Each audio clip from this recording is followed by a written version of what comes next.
What is the best predictor of longevity? VO2 Max. VO2 Max. VO2 Max. VO2 max is the maximum amount of oxygen that your body can use, and it's one of the strongest predictors of health and lifespan. We're talking about your cardio fitness here, and we know people at higher levels consistently have lower all-cause mortality. But how do we test it? How do we improve it? And how do we do all this as a woman? To answer that, I decided to test my VO2 max, establish a clear baseline, and then spend a year training with insights from the world's top experts to see if I can beat my score. So how do we test our VO2 max? Well, the gold standard is on a lab, on a bike, or a treadmill. And since I go spinning a lot, I obviously chose the bike. You have to wear a mask that captures and calculates your ability to utilize oxygen. So what am I aiming for today? First off, to benchmark my cardio fitness. There are target ranges for women.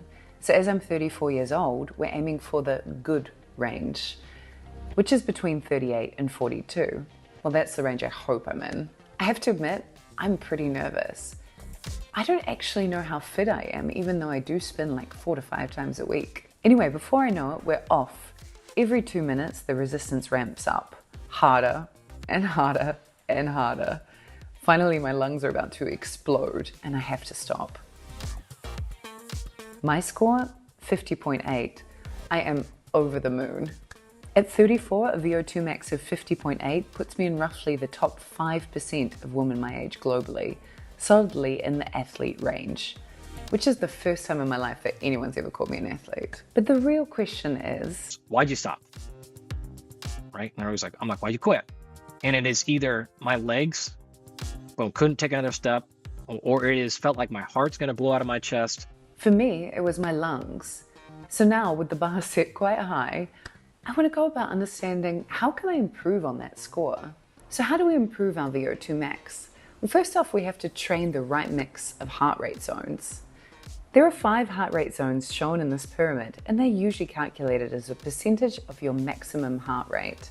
We have zone 0 to 2, which is walking, easy cycling, any kind of easy exercise where you can still hold a conversation. At zone 3, your breathing is getting more difficult. And at zone 4 and 5, this is where you question all your life choices and you cannot talk anymore. Most people think you only have to work the peak to improve your VO2 max. But if you think of fitness like a pyramid, height only comes from a wide base, which is why around 80% of your aerobic training needs to be in zone 2. So I get my 10,000 steps a day in zone 0 to 2 and walk all those Lisbon hills. I also continue to spin, dance salsa and play paddle, hitting well over the 3 hours of recommended zone 2 time per week. Then I need to get to work on the tough stuff, my zone 4 to 5. First off, we're going to try ReHIT, short, brutal, 20-second all-out sprints. Sounds simple, right? Except I can't hit zone 5. It's a bit of a disaster.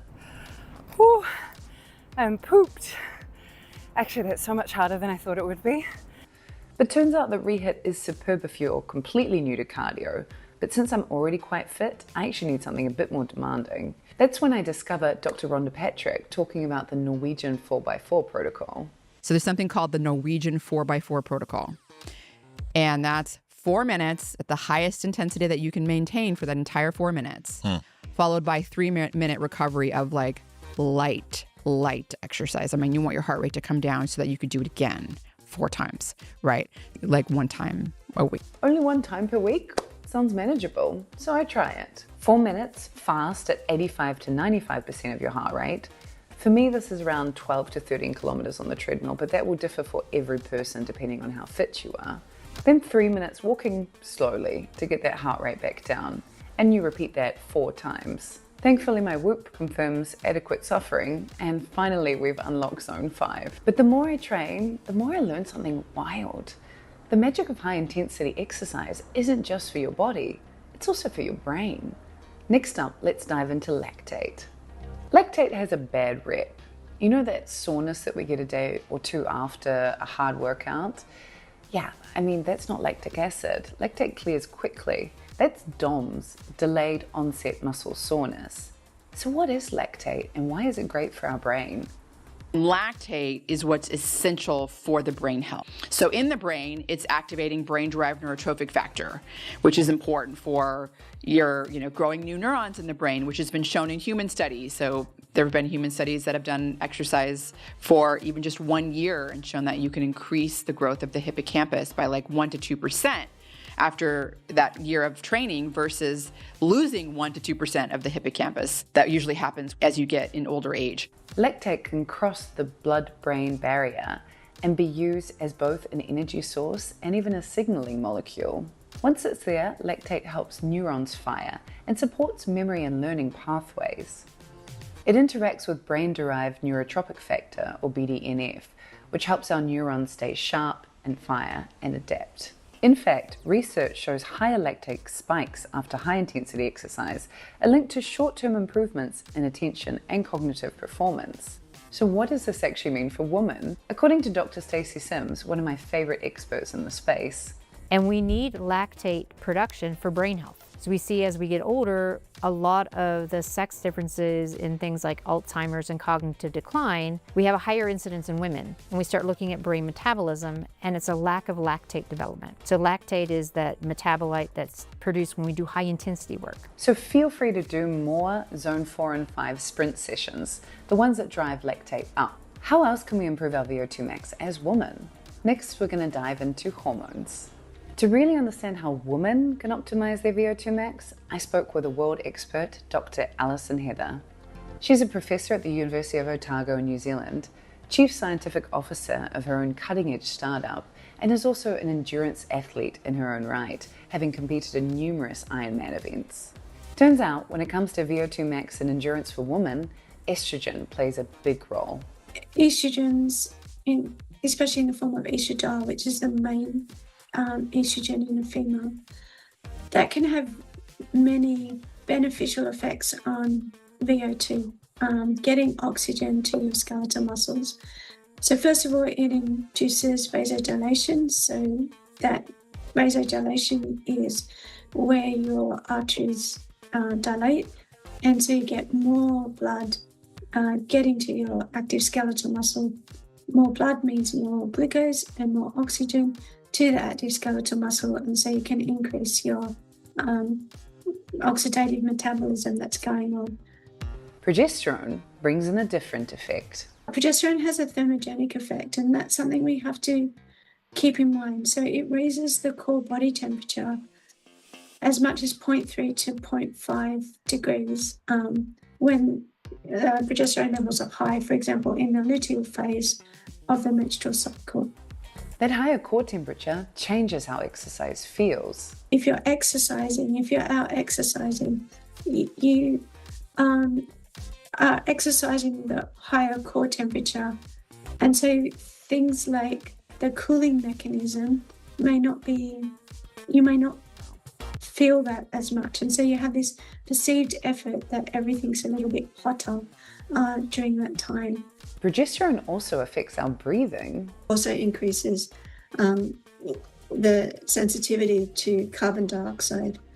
So if you increase the sensitivity to carbon dioxide, it means that you're going to increase your ventilation rate. So for the same effort, you're going to be breathing harder during your mid-luteal phase. What's my star phase for doing a VO2 max test? So honestly, you want to be in your early follicular phase, because your early follicular phase is when you have low estrogen and low progesterone. And that's the most neutral for testing and the most reliable if you're going to do it time and time again. So instead of guessing, I'm applying this properly. For my next VO2 max, I'm going to do it early in my follicular phase. Because if I'm going to measure progress, I want to do it under the right conditions. Do we actually have to suffer to improve our VO2 max? Because honestly, after months of doing Norwegian 4x4s, sprinting, hitting my zone 5, I was starting to wonder if there was another way.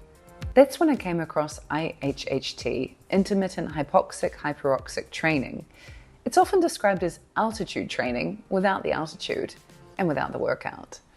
Instead of exercising, you lie down and breathe air with changing oxygen levels. A few minutes of lower oxygen, then a few minutes of oxygen-rich air, repeated in cycles.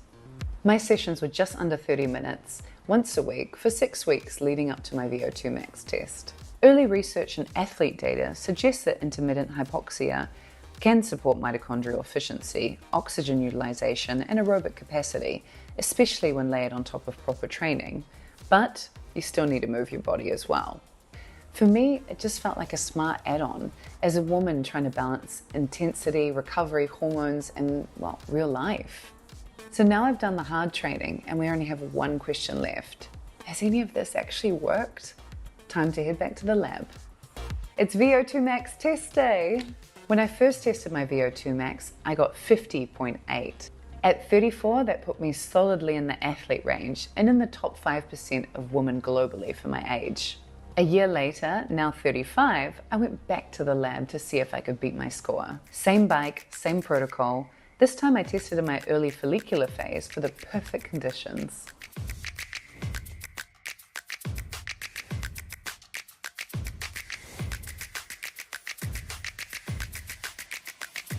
So the good news, my absolute VO2, the total amount of oxygen my body can use, increased from 3,333 to 3,426 milliliters per minute. So physiologically, my engine got stronger. At the same time, over the year I gained 5 kilos, about half of which was muscle, so I'm genuinely happy about it because we love muscle. But because VO2 Max takes weight into the calculation, my relative VO2 Max came out at 48.5. Luckily, I'm still firmly in the athlete range for my age. And that's what matters, because VO2 Max isn't just a performance metric. It's one of the strongest predictors we have of health span and longevity. That's why I've kept one thing consistent. I still do the Norwegian 4x4 protocol every Monday night, because I want to maintain this number as I age. And that is what training for longevity looks like. Hey, one last thing. If this was helpful and you want to see more videos about women's health and longevity, please hit that like button and subscribe to the channel. Oh, and a quick reminder, this content is for informational purposes only and isn't medical advice.